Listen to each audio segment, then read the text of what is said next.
बिस्मिल्लाहिर्रहमानिर्रहीम। अस्सलामु अलैकुम। वसीम एक बड़े सनतकार तुफैल रब्बानी का 15 साला नौजवान बेटा था। मुख्तलिफ खंडरात का दौरा करना, खजानों और नवादरात की तलाश उसका शौक था। पैसे की फरावानी थी। वालिद बिजनेस में मसरूफ होते थे, जबकि वालिदा ने एक गैर सरकारी तंजीम कायम कर रखी थी जहां वो मसरूफ रहती। कुछ दिन पहले वसीम की मुलाकात प्रोफेसर नजमी से हुई। प्रोफेसर साहब नवादरात जमा करने के शौकीन थे। वसीम अक्सर उनसे मिलता रहता था। एक दिन वो प्रोफेसर साहब के घर उनसे बातें कर रहा था कि अचानक प्रोफेसर साहब ने कहा, नवेला के जंगलात के अंदर एक पुराना किला है। उस किले के उकबी हिस्से में बेशकीमत नवादरात दफन हैं। अगर किसी तरह वो नवादरात हासिल हो जाएं, तो हमारे दिन फिर जाएंगे। उन नवादरात की कीमत का हम अंदाजा भी नहीं लगा सकते।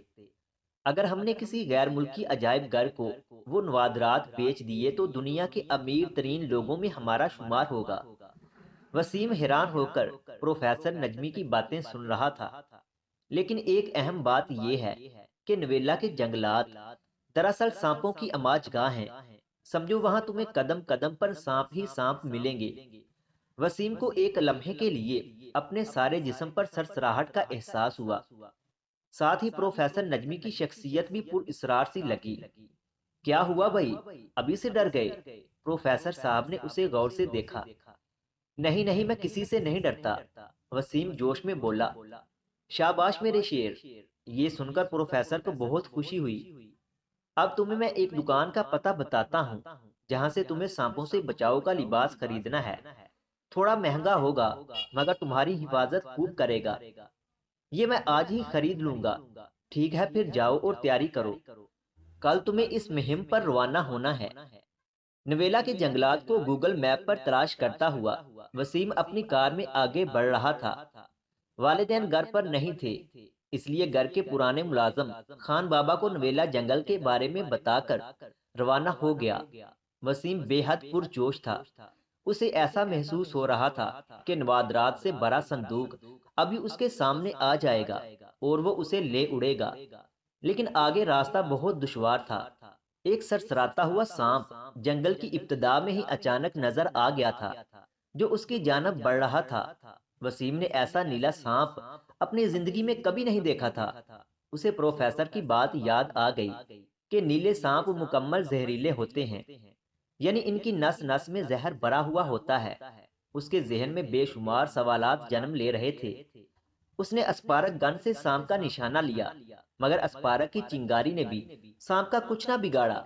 वसीम ने सोचा कि यहाँ से भाग जाए, लेकिन फिर प्रोफेसर नजमी के सामने अपनी बेइज्जती का ख्याल आड़े आ गया। अरे सांप कहाँ गया? वसीम ने आंखें मली, लेकिन अब वहां किसी सांप का नामो निशान न था। चलो बला टली, वसीम खुशी से बोला। लेकिन अचानक रस्सी का फंदा वसीम के गले में आया और वसीम का दम घुटने लगा। वो जान तोड़ रस्सी के फंदे से खुद को छुड़ाने लगा और ये देखकर उसके हवास गुम हो गए कि जिसे वो रस्सी समझ रहा था वो सांप था जो उसके गले में फंदा बना हुआ था। अगले ही लम्हे खौफ से वसीम की आंखों के आगे अंधेरा छाने लगा। आखिर वसीम किधर गया है? रात हो गई और वो अब तक नहीं लौटा। तुम कैसी माँ हो जिसको अपने बेटे की खबर नहीं? तुफैल साहब अपनी बेगम को डांट रहे थे। वो सिर्फ मेरा ही नहीं, आपका भी बेटा है, बेगम तुफैल ने गुस्से से जवाब दिया। साहब, वसीम मियाँ नवेला के जंगलात की तरफ गए हैं, खान बाबा ने इंकशाफ किया। ये कौन से जंगलात हैं और कहाँ हैं? बेगम ने सवालिया लहजे में कहा। ये लड़का और इसकी मुहिम जोई हम सबको किसी दिन ले डूबेगी। तुफैल साहब बोले। छोटे साहब अपनी कार पर गए हैं, मुलाजिम ने बताया। कार में ट्रैकर लगा था, इसलिए उन्होंने फौरन ट्रैकर कंपनी को फोन किया। तुफैल साहब पुलिस मोबाइल के साथ नवेला के जंगल के बाहर खड़े थे। वसीम की कार भी वहां मौजूद थी, मगर वसीम का कुछ पता नहीं था। तुफैल साहब दीवाना वार जंगल की तरफ बढ़े, लेकिन उसी लम्हे उनके मोबाइल फोन की घंटी बजी। बेटे के लिए बहुत परेशान है तुफैल साहब। कौन कौन हो तुम? कहाँ है मेरा बेटा? बेटे से भी मिलवाएंगे। सुना है आपका बेटा इकलौता है। क्या क्या चाहिए तुम्हें? तुफैल साहब बेसब्री से बोले। फकत 20 करोड़। 20 करोड़? तुफैल साहब ने दोहराया। इंस्पेक्टर जामी, जो तुफैल साहब के साथ ही खड़े थे, सारी गुफ्तगू सुन और समझ चुके थे। फोन बंद हो चुका था। तुफैल साहब की हालत खराब हो रही थी। इंस्पेक्टर जामी ने उन्हें दिलासा दिया। फोन करने वाले के नंबर को ट्रेस किया गया, लेकिन वो नंबर ट्रेस ना हुआ। जहां तक मेरा अंदाजा है, वसीम इसी जंगल में मौजूद है। इंस्पेक्टर जामी ने तजर्बा किया। फिर एक अफसर से कहा, हवलदार, मजीद नफरी बुलाओ, अभी जंगल का मुहासरा करना है। नहीं इंस्पेक्टर, वो मेरे बेटे की जान को नुकसान पहुंचा सकते हैं। आप बेफिक्र रहें। तुफैल साहब, वसीम को कुछ नहीं होगा। जंगल को चारों तरफ से घेर लिया गया है। वसीम को लेकर बाहर निकल आओ, वरना इंतहाई सख्त कार्रवाई की जाएगी। ऐलान वक्फे वक्फे से 3 बार किया गया, लेकिन कोई पेश रफत न हुई।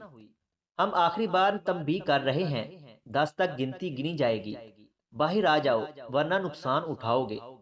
पत्तों के सरसराने की आवाज पर सबकी निगाहें उस सिमत उठीं, जहां से प्रोफेसर नजमी अपना हिफाजती लिबास पहने जंगल से बाहर आ रहे थे। उनकी निशानदी पर चंद सिपाही बेहोश वसीम को स्ट्रेचर पर डालकर ले आए। सब लोग उसे लेकर अस्पताल पहुंचे। वसीम को होश में आता देखकर तुफैल साहब बेटे की जानब लपके। कैसा है मेरा बेटा? पापा, मैं यहाँ, वो जंगल, प्रोफेसर, नवाद रात, सांप। वसीम अटक अटक कर बोल रहा था। सब झूठ था बेटा। उस प्रोफेसर ने तुम्हें अपनी बातों के जाल में फंसाकर अगवा करने की कोशिश की थी। वो 20 करोड़ रुपए का मुतालबा कर रहा था। ये था उसका असल रूप। पुलिस के बरवकत इकदाम और अल्लाह के फजल ने तुम्हें बचा लिया। मुझे माफ कर दो मेरे बेटे, मुझे माफ कर दो। पैसे कमाने की धुन में मैं अपना फर्ज फरामोश कर बैठा था। मुझे भी माफ कर दो मेरे बेटे। बेगम तोफैल भी पीछे से शर्मसार होकर आगे आईं। नहीं नहीं अम्मी पापा, मुझे शर्मिंदा न करें। मैंने भी इस शौक को अपने सर पर हद से ज्यादा सवार कर लिया था। तीनों की आंखों में खुशी और निदामत के आंसू थे। मजीद इस तरह की वीडियोस देखने के लिए हमारे यूट्यूब चैनल इल्मी रूम को सब्सक्राइब करें।